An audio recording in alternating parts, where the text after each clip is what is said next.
Well, it's my pleasure to kick off the last and final discussion this morning.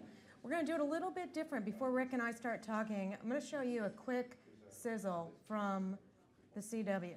And this is the same network, keep in mind, that brought Gossip Girl and was known primarily as a programming and content provider that used to be not dedicated, but certainly targeted toward the female population. And with that, let's go to the clip.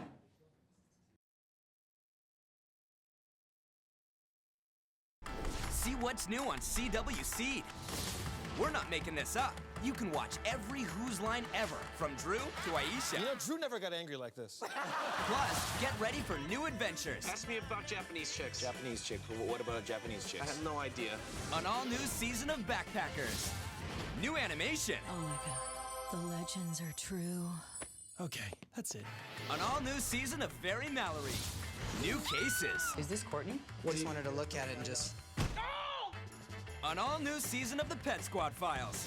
And coming in August, from DC Comics, the new animated series, Vixen. Dude, that's legit. Watch the classics. The words escape me because I have not seen anything. Watch it anywhere. I think I got marked. Will you check the rest of me? Download the new CW Seed app or go to cwseed.com.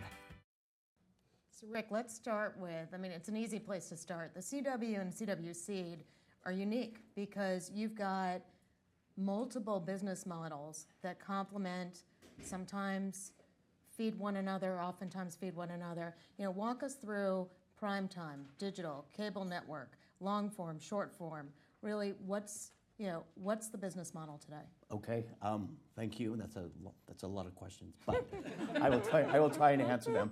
CW is 9 years old. We are the youngest broadcast network, and we broadcast 10 hours a week. Within those 10 hours, we have 10-hour-long format, and they are all dramas. What we're finding, because our target audience is the millennials, and we are the youngest broadcast network, our average age on air is 39. Our average age on digital is 26, hitting that sweet spot of millennials right there.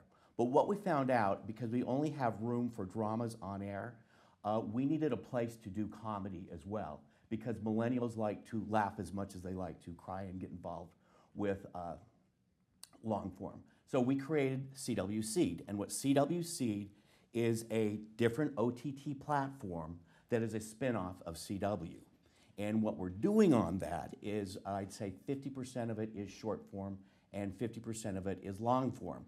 Of the short form that we are creating, we're using the equity of our long form shows on the broadcast network. So we already have a built-in audience. We have 125 million social reach. So we have a platform that we can go out, bring an audience in, and create a new programming device for us. And when you look at the shows that made the CW famous, so Gossip Girl, Smallville, and then you look at where you're at today with Arrow, The Flash. When you started out, you talk about, Larry just mentioned this in terms of having the crystal ball. When you started out, did you realize the growth related to really the comic book readers and those viewers that have turned into such an important part of your audience and people that are engaging with the platform? Yeah, no, and in fact, I will tell you, I think that Arrow, which was our first DC comic expansion, was really out of desperation. What was happening is that our target audience was so immersed into Gossip Girl, and I think in many ways, I don't know if you guys remember the OMFG campaign or not, but we really broke through talking to our target audience the way they talk to each other. But we were known as the Gossip Girl Network. We had no males. Our skew was 70% female, 30% male. And advertisers didn't want that. They wanted a more even split, which is why we talked to DC Comics and they gave us, begrudgingly, Arrow. Arrow was kind of the next transformation into who we are and what we are today. And Arrow did very, very well for us 3 years ago. Last year we launched Flash, which is also a DC comic property, and it is by far our largest hit that we've ever had. And what's happened with our demo is that we are now a 50-50 split between male and female, and we are getting traction among advertisers because they feel that we are now more evenly distributed and more, they're more interested. And in that clip, I don't know if you remember or not, but we showed an animated series from DC Comic called Vixen. And Vixen also stars Arrow and Flash. So what I can do is I can go to my 10 million Arrow and Flash Facebook users, show them a clip, drive them to CW Seed to see Arrow and Flash, because I already have a built-in audience. And that's the borrowed equity we were talking about. So when you look at borrowed equity, how are you leveraging that? So what's next? You know, we really believe in borrowed equity, and I also believe that you can't build a digital platform without social. Those two things go hand in glove, and it is absolutely imperative that you keep those two things working together, or else you're not going to make it. And I think, so what we're doing is that we're trying this borrowed equity model in almost everything we're doing. One of the shows that we're very excited about is called CW Fan Talk. And what it is a live show, and what we do, it is with all of our shows on the platform, like Flash, Arrow. We invite the executive producers, we invite the stars, we invite the stuntcasters to come, and we run a live show where audience can participate via Facebook, via Twitter, via Skype, and talk to the stars, the executive producers, one-on-one with an experience. And where is that show? On CW Seed. So again, what we're doing is we're taking our millions of people from CW, driving them to CW Seed to build a secondary brand using the built-in equity that we have in our parent company. So do you have an example going the other way, from CW Seed to the cable network? We absolutely do. And in fact, we've done it twice now. Last year, we had a show that we developed digitally. And the purpose of Seed is really three things. Number one, we'd like to look at new technologies. And an example of that is we tried a new player out on CW Seed, worked out all the kinks, and then moved it over to CWTV.com. The second thing is we're looking for new talent and things that we can do to develop new talent so that we can move it over to CW. And then the final thing is we're looking for new business opportunities. Our shows digitally are about 10% the cost of what we're doing broadcast. Last year we ran a show called Backpackers. We created it digitally, we ran it digitally, and then we migrated it last summer to broadcast. This year, we have a show called Significant Mothers, and basically it is an update of Three's Company, and what we did is we developed it digitally, we did not run it digitally, and we are broadcasting it. It's premiering in August. So we're taking kind of this little CW lab workshop and looking at new things and then moving it to the mother brand. So how do you shift, if internet advertising has, we looked at the numbers this morning, the highest CAGR over the next 5 years, how do you start to shift some of your traditional or loyal advertisers across to CW Seed? That's probably, and I'll tell you, our big concern is people watching the broadcast in terms of advertisers. We are not having a problem people buying digitally. And the reason why is they know that there is quality programming, quality video with the CW brand. One of the big issues that advertisers have in the digital space is the lack of quality. Right. There is a breadth of quality, but there is a very small tier of quality product. Did I say that wrong? No, there's a breadth of product out there, but a very small tier of quality product. So that's not the issue. The other thing is, like I said, our average age is 26 years old. Right. That is the millennial sweet spot. The other thing is they know that we are actively engaged. I oversee both digital and social as well as creative. So to your point about synergy, there's synergy because I oversee everything and it's kind of a one-stop shop. That we know that we're going to get the proper marketing, we're going to reach out properly social, and we're going to have programming that feed into the social aspect of the business. So let's talk about that for a minute because your role changed over time. And in fact, if you go back, Rick, there was a lot of public news at one point in, I think it was 2011, right? Right around there. Yeah. That Rick was going to leave the company because he had done a lot in terms of marketing the OMFG campaign, taking it well beyond Gossip Girl, but the role was becoming a little more. We all get a little stale after 5 years in terms of looking for new experiences. What happened at that point? Because I think the ownership is a very important point to be made in terms of the synergies. Yeah, I mean, for me, the single worst thing that can happen on a job is to become bored. And I think that there's a lot of times that you, in your career, that you go up to a certain point and there's just nothing else to do.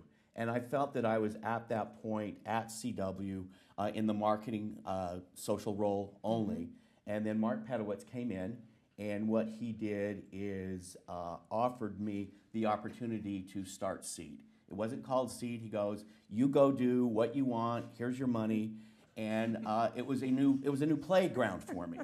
And so I absolutely picked him up on it. He is a great guy. He really does believe in OTT. He really is a visionary. And for him to allow me to kind of take this area and explore with it was a great opportunity that I couldn't get anywhere else. So social media platforms, what's been the biggest surprises? Because you're everywhere and your brands are everywhere. Yeah, well, two things. Number one, anyone that tells you what's going to go on the next 6 months, don't listen to them, because nobody knows. It changes so rapidly. I remember 9 years ago when we were just creating CW and that we had our first media plan. The only digital buy we had was on MySpace. You know, 9 years later, I can tell you that digital now represents over 30% of my media buy. And every single year, it's different. And yes, there is a contest between Facebook and Twitter, who's going to win. But I think that what you're seeing is that millennials are consuming much of their product on digital platforms, and in terms of social media, it's just growing and growing, and you're not seeing anything fall away. I know that you hear a lot of times that Facebook is now the grandmother's digital space and stuff. We're not seeing that. That is our most robust site with our target audience, followed by Twitter. In terms of Snapchat, we are not fans of Snapchat right now. We're trying to figure it out, as I think Snapchat's trying to figure out. In that all other digital and social platforms we have, it acts as a megaphone that we can get one message out to many, versus Snapchat, it's still a one message out to one person. And as a broadcaster, that makes it very difficult for us. And we think that there are greater efficiencies in other social media. So uniquely, I think we talked about this in our earlier discussion, Pinterest. So talk through, is that a content property by content property decision in terms of what you can do on that platform? Yeah, and this is what's so interesting to me is that there is not a cookie cutter solution in social media for every one of my shows. Every one of my shows, every one of their audiences reacts very, very differently. Supernatural is a 10-year-old show, which is ancient in TV times, yet it is the #1 TV show on Tumblr for the second year in a row. On Pinterest, we have a show called Reign, which is about Mary Queen of Scots, which is our #1 show on Pinterest. I think the secret is, and here's the other thing, is you can't feed every social media network the same way. You have to feed Pinterest differently than you feed Facebook, than you feed Twitter. Pinterest is all about photographs, and we know at 10 o'clock in the morning when you post them, 10 o'clock Pacific time is the best time to do it when you can get the greatest lift. On Facebook, what we're seeing, video is the best thing to do. So you have to look on a case-by-case basis, not only on the platform, but on the property that you are trying to promote. So how do you measure engagement? I mean, beyond just the unique measurements, but you're sitting there in an environment where you're looking for those lifts all the time. Yes. I think that it really is. It's all about the numbers. We have a couple of research companies that we work very, very closely with. It really is just about consumer reaction. I can post a video for Flash on Facebook, and I can have 9 million views in 24 hours. So it really is all about understanding the dynamics of the consumer. My background is I started at Procter & Gamble. And until I realized that Cincinnati had a charisma bypass surgery, and I needed to really, really leave that for Los Angeles, I was there, and I think why that's important is because Procter & Gamble teaches you it's all about the consumer. And that's really kind of how I have led my career, is you ask what the consumer wants first, and everything else will fall into place. Because if the consumer doesn't like what you're doing, you don't have anything to show to anybody. So I think that it's all about what the consumer is, and that's what social media is so great, because you can track very quickly and very closely what the consumer is liking and what they're not liking, and you can turn very, very quickly. And this is the psychology degree here too, right? Coming into play? In terms of listening to consumers, yeah, how do you feed that into decisions in terms of greenlighting new programming? It is huge on our part. What we do every single year is we have what I call a listening tour. And what we do is we don't do focus groups. We literally go into people's homes, whether it be in LA, Kansas City, Oklahoma, New Jersey, and we sit and we spend an evening with them watching TV. And one of our big aha moments happened about 5 or 6 years ago when we were in Kansas City and we were watching Gossip Girl with two sisters and a dad in the middle, and the two sisters were texting each other while they were watching Gossip Girl. And it was like the most odd thing, and so I asked them, they looked at me like I had two heads, and to them I probably did, like, hey, old man, just go back to the corner. But those type of aha moments really do two things. Number one, it really does inform what we should be doing within the programming, and number two, it gave us a campaign, TV to Talk About. We were the first group, or the first TV network that really talked to the consumers the way they talk to each other. So we were TV to Talk, blog, Snapchat, I Am About. So I think that that is one of our secrets, is we watch the consumers watch our product and understand the dynamics of it. So I'm going to admit I'm a long-term People subscriber. I do watch Iconic. And tell me about Jane the Virgin, which is a show on the CW network. Huge success, not only in the rating side, but just in being recognized by Hollywood. Yeah, Jane the Virgin is really one of those kind of things that, in theory, we basically what it is about a woman who is accidentally, follow me for a minute, please, who is accidentally artificially inseminated, how that happens, decides to keep the baby, and it is her trials and tribulations as a virgin who is pregnant. It is based on a telenovela from Venezuela. We took a chance on that because we were seeing that we were over-indexing in the Hispanic population. Mark Pedowitz, when he was at ABC, did Ugly Betty, and felt that there might be room within the broadcast networks for a show like this. So we got the script. We said, the script is great. They'll never be able to make the pilot. They made the pilot. We said, okay, the pilot is better than the script. We'll never be able to continue it. And we were able to continue it to a point where Jane the Virgin not only is successful, it has increased our Hispanic population viewing by 25%, but also, and this is important for my industry, it is critically acclaimed. Up until this year, there were probably more articles written about when is the CW going to pull the plug than CW is here to stay. With Jane the Virgin, with its Peabody Award, with its Golden Globe Award, with its Critics' Choice nominations, we are now at that point where we are credible and people aren't saying, when are they going to pull the plug? It's now, what are they going to do next? Right. And there's a 2-page spread in the Hollywood Reporter today, Yes. Rosario, right?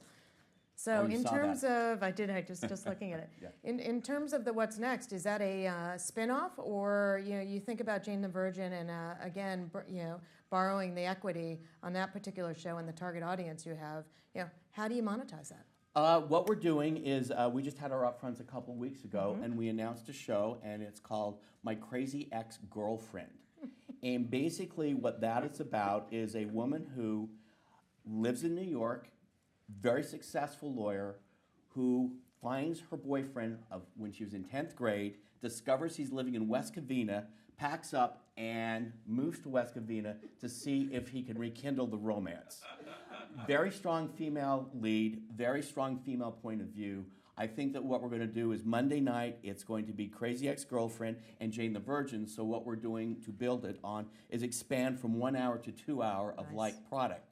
The other thing I'd like to say on that real quickly, going back to the synergies, is Rachel Bloom, who stars in My Crazy Ex-Girlfriend, is also the voice of Very Mallory you saw on CW Seed. So what we have now is we have that synergy from broadcast, which is definitely the megaphone to move people into that. And in fact, we just picked up season 3 of Very Mallory, and we're going to have Rachel Bloom starring as herself in a segment of Very Mallory. So quality programming, because we spent a lot of time talking about, you look at licensing versus original programming, and you've got a mix of both. And how do you make those decisions on an annual basis? On CWC, that is true. And again, it's what's going to fit the brand. Our tagline right now for CWC is Laugh Out Louder, and so it really is all that. One of the things you also saw is Whose Line is in CWC and plays an integral part. I have 220 hours of Whose Line product. The reason why I do is we are creating new Whose Line right now for the network. It's on Friday nights at 9 and 9:30. So again, I can push into that. We also picked up the Drew Carey 7 seasons of that.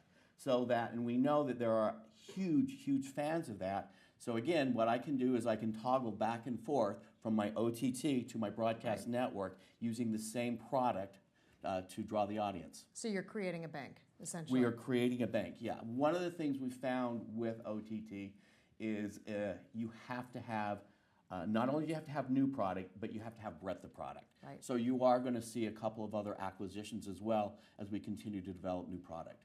So Digital Studio, this is the final and real last question.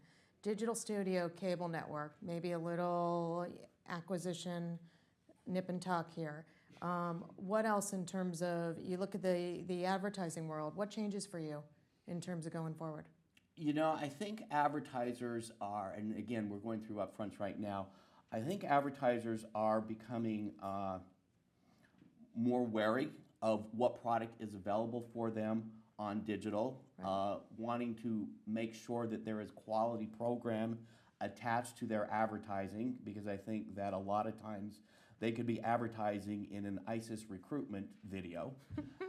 And so I think that there's that piece of it, but by the same token, it's making sure that our broadcast is also being viewed as a huge opportunity for them. But I do think that advertisers are really trying to figure out what everybody else is trying to figure out, is where is this train going? Right. And I don't think anybody really knows. I think we just got to go along for the ride. We all wish we had a crystal ball. Yes, we do. And Rick, with that, it was a pleasure. Thank It's been you a pleasure so much. talking to you. Thank you so much.